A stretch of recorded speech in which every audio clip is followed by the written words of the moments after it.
আসসালামু আলাইকুম দর্শক। বেশিরভাগ সময় হয় কি আমরা নান রুটি বাইরে থেকে কিনে খেয়ে থাকি। তবে এই নান রুটি যদি বাসায় তৈরি করা হয় তবে সেটা কিন্তু অনেক স্বাস্থ্যসম্মত এবং খেতেও কিন্তু অনেক বেশি মজা হয়।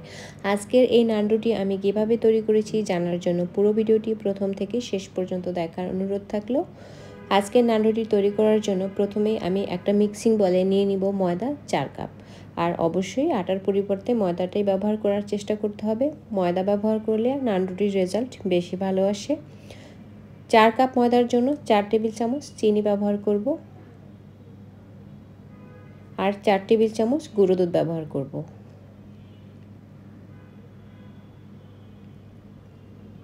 এবারে পরিমাণ মতো লবণ দিয়ে দিব। ইস্ট ব্যবহার করেছি 2 চা চামচ। প্রতি 1 কাপ ময়দার জন্য হাফ চা চামচ করে ইস্ট ব্যবহার করতে হবে। শুকনো উপকরণগুলোকে ভালো করে মিশিয়ে নিতে হবে। এরপরে দিয়ে দিব রান্নার রেগুলার তেল 3 টেবিল চামচ।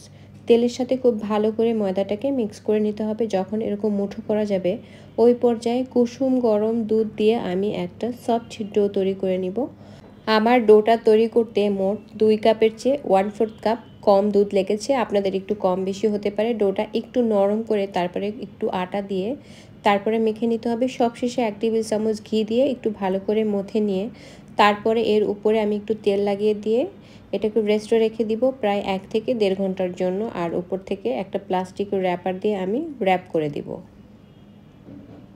এই ডোটাকে কম্পারেটিভলি গরম স্থানে রাখতে হবে, এতে করে ইস্টের ফার্মেন্টেশন কিন্তু দ্রুত হবে। তো আমি ফিরে এলাম 1 ঘন্টা পরে, আমি আর 1.5 ঘন্টা রাখিনি।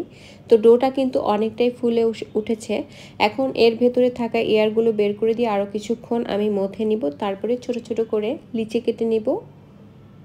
আমি যে কয়টা নান রুটি তৈরি করতে চাই আর যে সাইজের নান রুটি তৈরি করতে চাই সেই অনুযায়ী আমি লিচি কেটে তারপরে প্রত্যেকটা লিচি দিয়ে একটা করে রুটি বেলে নিব। আর রুটির উপর এরকম একটু ধনিয়া পাতা কুচি দিয়ে আর একটু বেলে নিব, এতে করে নান রুটিগুলো কিন্তু দেখতে সুন্দর লাগে। এখন আমি নান রুটিগুলোকে প্যানে ভেজে নিব। নান রুটি কিন্তু অন্যান্য রুটির থেকে একটু মোটা হবে, একটু মোটা করে বেলে নিতে হবে। আর এখানে কিছুটা লো আছে, তারপরে ঢেকে আজকে আমি নান রুটিগুলোকে ভেজে নিব। তবে না ঢেকে দিলেও কিন্তু হবে, যেহেতু একটু নরম একটু মোটা হয় রুটিগুলো, তাই এটাকে কিন্তু ধৈর্য ধরে উল্টে পাল্টে ভেজে নিতে হবে। আর না হলে উপর থেকে কালার চলে আসবে, ভেতর থেকে কিন্তু কাঁচা থেকে যাবে।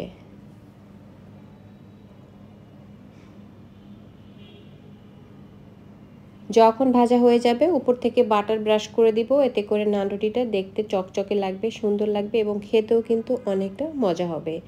একইভাবে আমার বাকি সবগুলো নান রুটি আমি ভেজে নিব। আমার সবগুলো নান রুটি একই পদ্ধতিতে ভেজে নেওয়া হয়ে গিয়েছে। এখন জাস্ট গরম গরম পরিবেশন করে নেওয়ার পালা।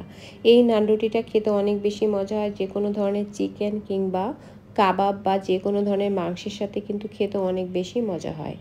আজকের এই নান রুটির রেসিপি যদি ভালো লাগে আমার চ্যানেলটি সাবস্ক্রাইব করে রাখবেন, পেজটি ফলো দিয়ে রাখবেন এবং